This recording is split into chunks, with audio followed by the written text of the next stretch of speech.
Welcome everyone to this edition of BizPod/CorpDev.Ninja. It is October 22nd, 2020. I have a very special guest here today. Thank you so much for making the time. We have Secretary Carlos Gutierrez on the show. And how are you doing? How are you doing, Carlos? How are you?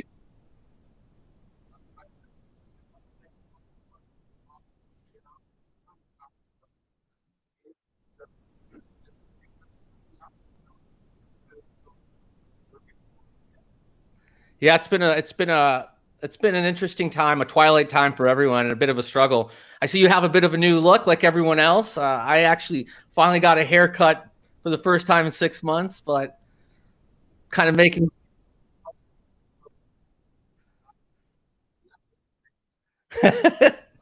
it's looking good. This the signature look.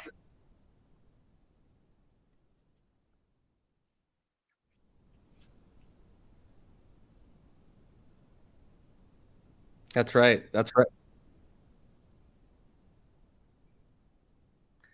right. 20 Zoom calls. Yeah, it feels um yeah, it is the future with everything No going question. on.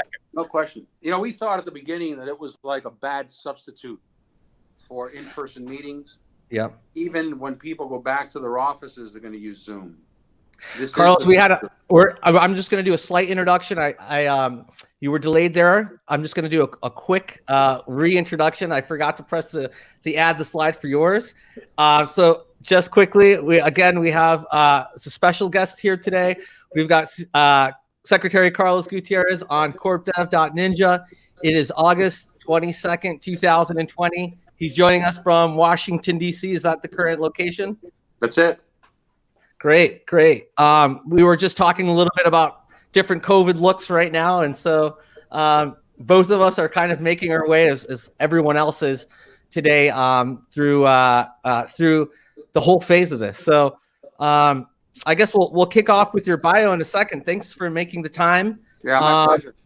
And how much less travel are you doing these days? Just quickly. Oh my gosh, I went from 9 international trips a year to in 2019 to 0. Oh my goodness. And you know what? I love it.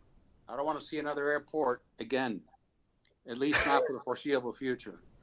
I've done too much travel. I've done travel enough for 5-10 lifetimes. Yep. So I don't miss it at all. Maybe recreational travel would be okay, you know? Yeah, as long as I can remember, you're probably one of the folks who've traveled the most that I've known. So probably a big change. I find myself, I haven't traveled at all during the period, but yeah, I'm loving it. I'm probably working 3 times as hard and realizing I don't need to actually physically need to be so many places to get the same amount of work done. Do you get out a lot or any or? I'm here in Los Angeles, so I'll go for, a social distance hike or a little bit of a jog, or some golf. But they've closed down the golf courses again, so yeah, it's pretty much doing. So, thank you again for joining the show. I'd love to make the introduction now. Secretary Carlos Gutierrez, former White House U.S. Commerce Secretary under G.W. Bush. CEO of Kellogg's, vice chairman at Citi, and now co-founder and executive chairman at EmPath, a SaaS tech platform that uses machine learning to transform the way talent is managed and grown inside a company. Previously, Secretary Gutierrez served as the chair of Albright Stonebridge Group, a global strategic advisory firm. Secretary Gutierrez served as the U.S. Secretary of Commerce from 2005-09 under President G.W. Bush. Secretary Gutierrez played a role in the passage of landmark free trade agreements that remove trade barriers, expand export opportunities, and boost global investment. He spent nearly 30 years at the Kellogg Company, becoming president and CEO, the youngest CEO in the company's 100-year history. In 2000, he was also made chairman. Currently serves on the boards of Bow Forum of Asia, Occidental Petroleum, MetLife, PwC, former boards, Time Warner, they had a significant event recently that I'm Yeah, sure. so the Time Warner board doesn't exist anymore. It's not part of AT&T, Yeah. but I was on the board when we sold the company. Yeah. I'd love to dig a little bit into that as well when we get when we go through the remainder of the rest of the interview for sure. You were also previously on Corning and Colgate Palm Olive. Born in Havana, Cuba, and married to Delia and has 3 grown children based in Washington, D.C. You guys have been a second family of mine, so thank you for being on the show, and I hope Carlos Jr. can also hear. Thank you for making the time. What an impressive track record. I mean, if you just look at my title card, it just says Host Ninja, and if there were more room, I would have used more room on, on your side. So a couple questions. You have such a diverse, extensive professional, private, and public service career. Can you provide me insight into each major step, what primary professional knowledge skill you acquired, and what that looks like today and now? Well, yeah, it's a good question. First of all, because you're asking me about my skills, and most people would not be able to answer that question. I'm in the business of skills, so I can give you a longer answer and probably not complete. But, you build up skills over time, over your career, as I did at Kellogg. At the beginning, one of the skills that I put in place, and perhaps I didn't realize it was a skill back then, was communications with my sales force, motivating people, leading people. That was basically that was a 2-pronged approach. Over time, I've built specific skills in financial management, in marketing, some in manufacturing, supply chain, although I can't claim to be a high proficiency level, but it is a skill. And then, of course, general management, strategic thinking, global strategic thinking. Those are all skills that I have picked up over time. What was the main skill that was most useful when you were Commerce Secretary? From your previous. Fascinating. I'll tell you. I think I can say this because I don't think I'm missing anything. Public speaking. I made 919 speeches. Oh, wow. So I'm trying to think of something else, getting along with, there is such thing as a cultural IQ. And because I've traveled so much all my life, and I lived in Mexico, and we lived in Australia, we lived in Canada, and in the US, of course, traveled throughout Asia, people pick up a certain cultural IQ. You know how to treat different people in a different way. You can't just treat everyone the way you would treat someone in the States. And that helped me also. That was another skill that helped because I was constantly meeting with, one day I would meet with a trade minister of Pakistan, and then an hour later I would meet with the trade minister of the EU. Those are 2 very different people, 2 very different issues, 2 very different conversations. Yeah, I can only imagine. Wow, a ton of speeches, tons of global travel. What is your proudest accomplishment as Commerce Secretary? And final question about that period. Look, I would say it was the push for trade. We got a lot done in the Bush administration. During my first several weeks, the big project was CAFTA, Central American Free Trade Agreement. We passed that by 1 vote. So you could see that even back then, trade was a controversial issue. We did a lot to improve NAFTA. And then we got on Colombia, Peru, Panama, South Korea. Wow. Regrettably, we were only able to pass Peru and maybe Panama during the Bush administration. We were held up in Congress for Colombia, which is a real shame because if there's one country that deserves a free trade agreement with the U.S., it's Colombia. That was passed during the Obama administration, as well as the South Korea agreement. All huge hallmark successes for sure. And I won't go into politics on this on this podcast, But yeah, definitely. Those were the good old days. Yeah. So another question I have for you: you clearly are a corporate development master. What advice would you give all business folks listening to this? What advice would you give CEOs in particular? Yeah. When talking about, there's corporate development, and then there's, of course, there's product development. I think in both areas, especially in product development, but even in corporate development, I think the best thing a CEO can do is not try to manage the function, but to provide direction so that people know what they need to do and give some space for innovation. That worked very well in product development. We used to be very hands-on, top-down, and senior people were extremely involved in product development. As soon as we started empowering people, giving them direction, I think we made some very good improvements. And same with corporate development. Just give people direction, make it very clear, and then let them go. And that also enables, again, some innovation. Excellent. And so when you talk about product innovation and corporate development innovation, what is the distinct, what would be your distinct kind of focus in either case? So I guess in Kellogg's, when you were at Kellogg's as CEO, it was very much a product company. That's right. But then when it comes to, I think you also did the acquisition of Keebler, right? We did several acquisitions. So that was corporate development for us was sort of M&A. Got it. So we bought Morningstar Farms, the veggie burger, which finally it came into its own. Right now, Kashi cereals, Keebler, those were the main acquisitions. And then on the product development side, it's a very disciplined process.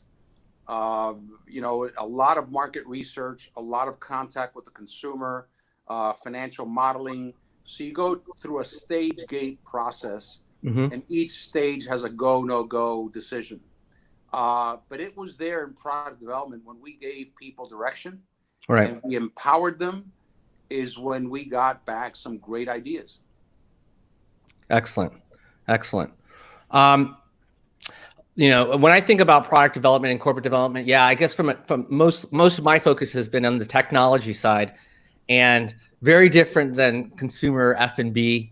But certainly I think that the process through finding new products and product market fit is probably, those steps are probably the same. But corporate development, I usually think business development, but also half mergers and acquisitions, M&A as well.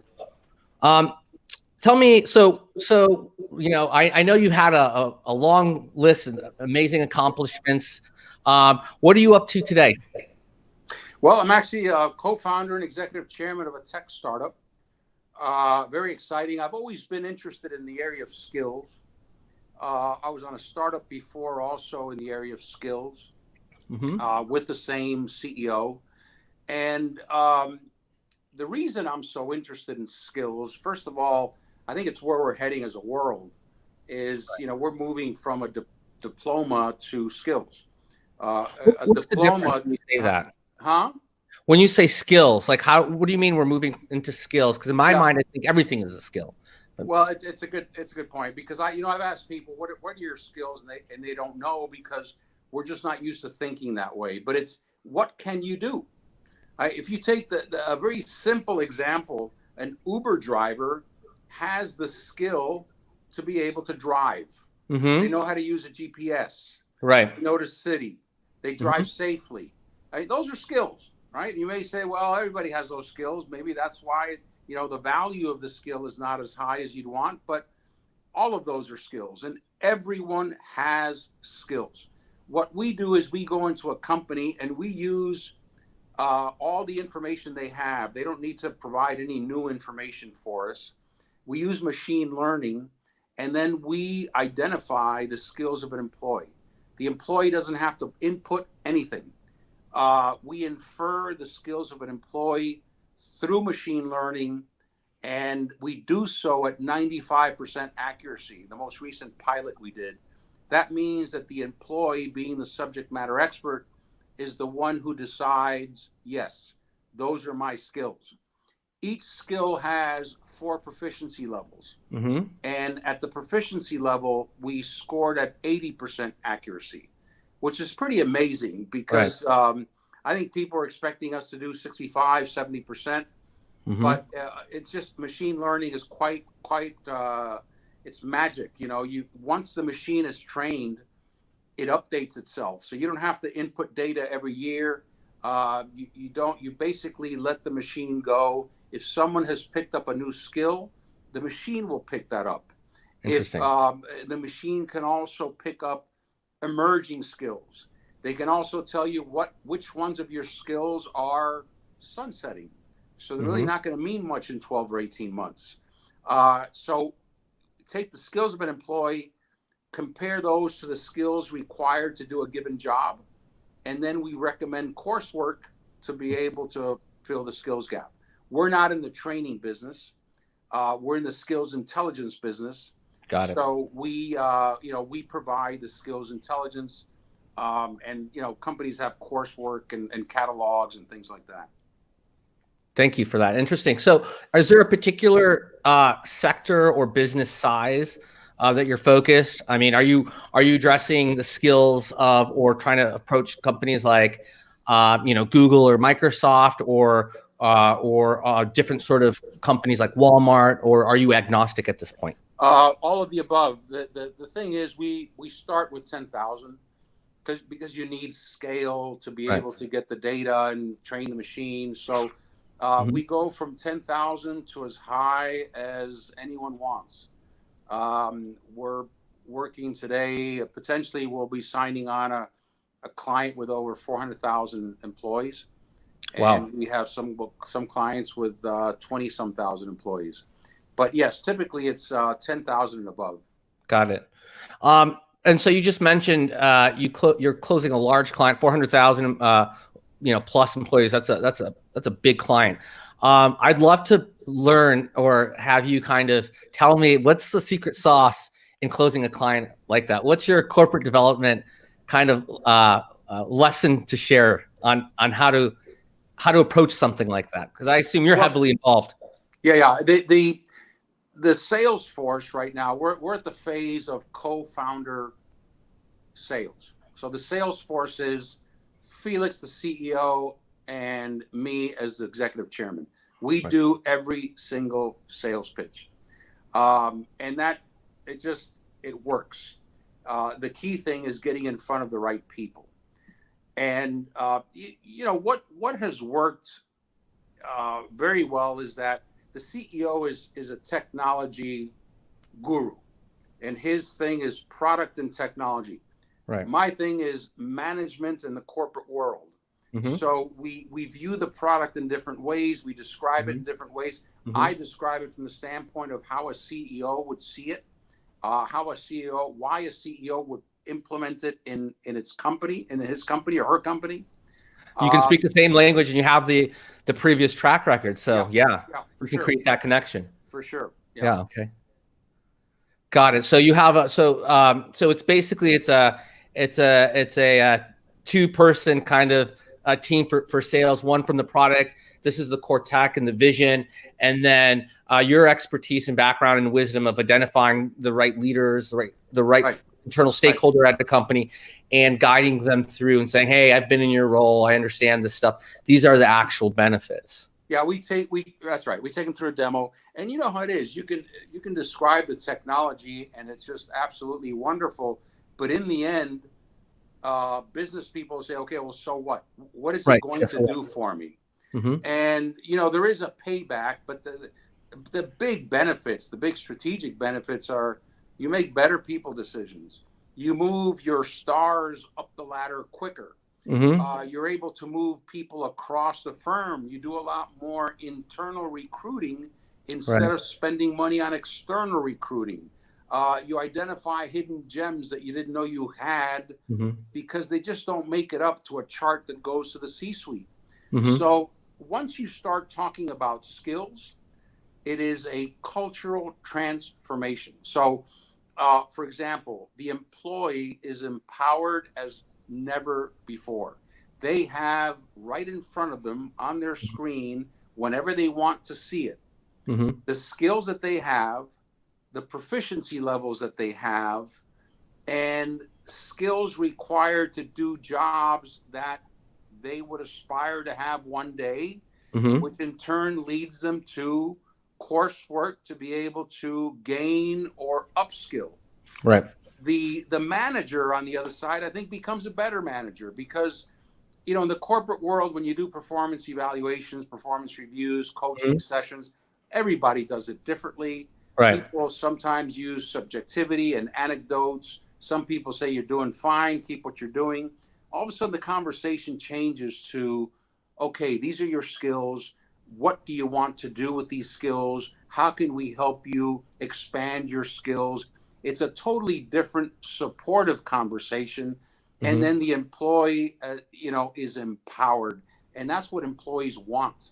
They want to know, what am I good at? Where am I going? Where can I improve? How is the company helping me develop? Got it. Thank you for that.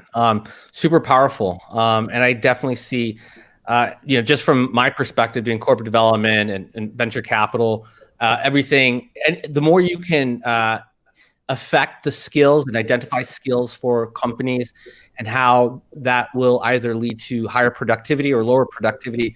Yeah, machine learning, neural networks, all this stuff is actually now finally possible today for a much more intelligent workforce. Totally. For sure. So curious from your, you know, as you build your specific teams, what skills, since we're talking about skills, that leads me, what sort of skills what are the top skills you look at or look for when you're building your own teams?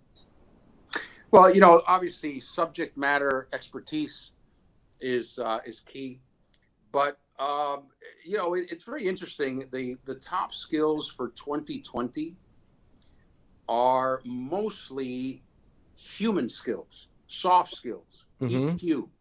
So it's collaboration, it's listening, it's teamwork, it's business analytics, which requires some technology, but it's mostly brain work.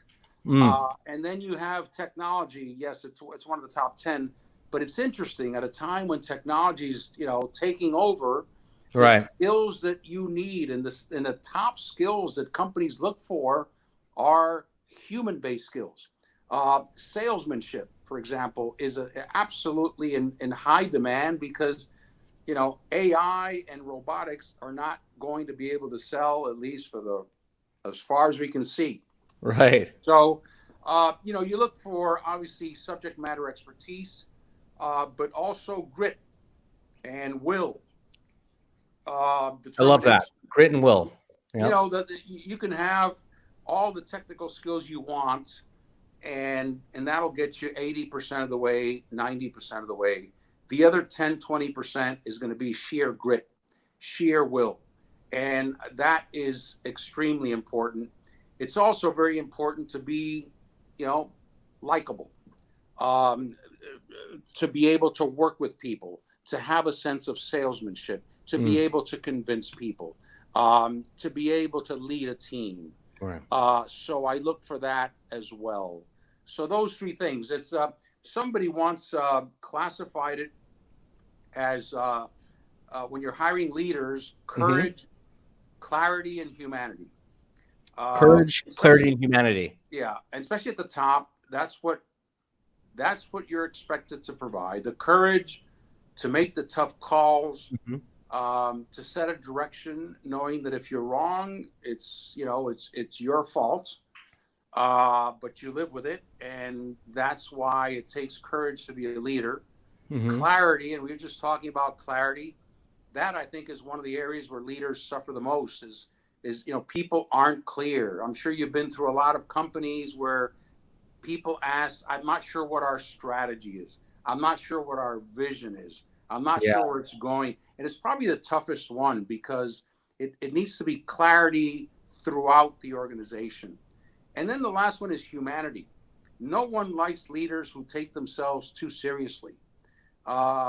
Leaders, they can gain so much by making themselves vulnerable, by showing people they're human, by being a bit self-deprecating. And it takes a while to get confident with that. It takes a while to get the self-confidence to show your humanity. Yeah. But until you do that, people just see you as a figure, but not necessarily someone they know, trust, like, and want to follow.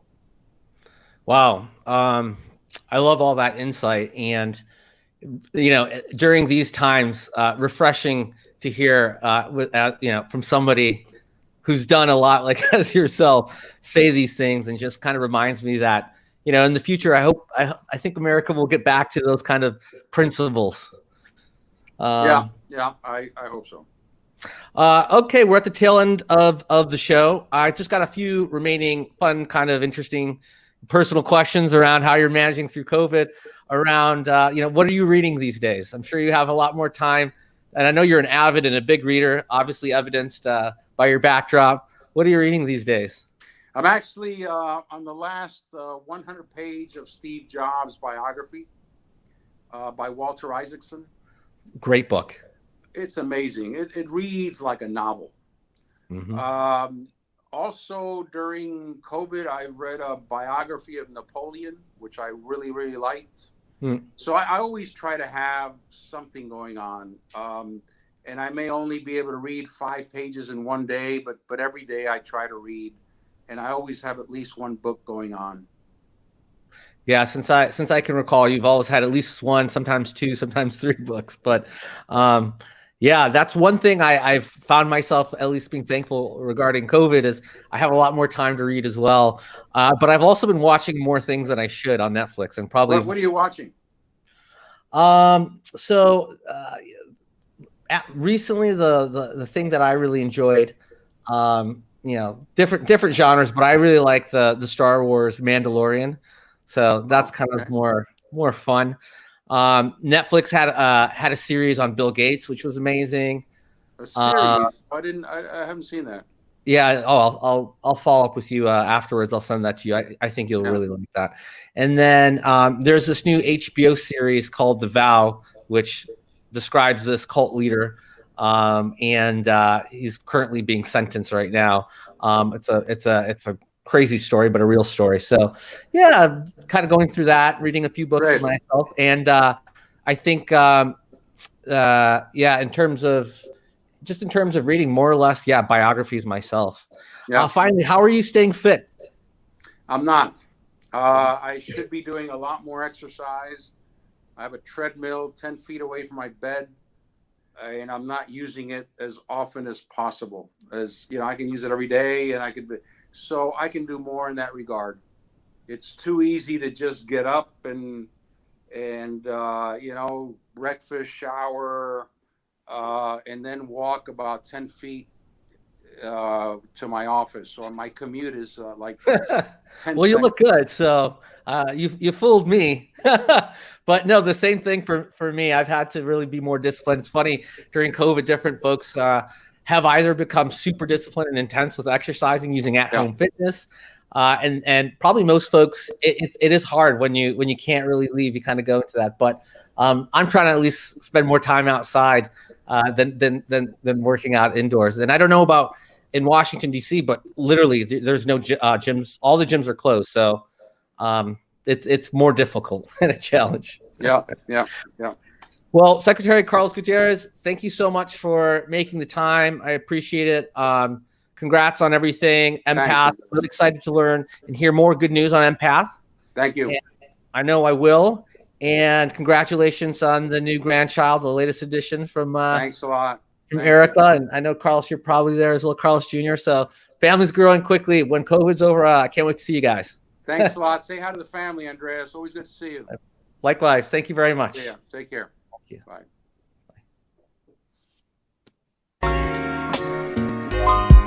Bye.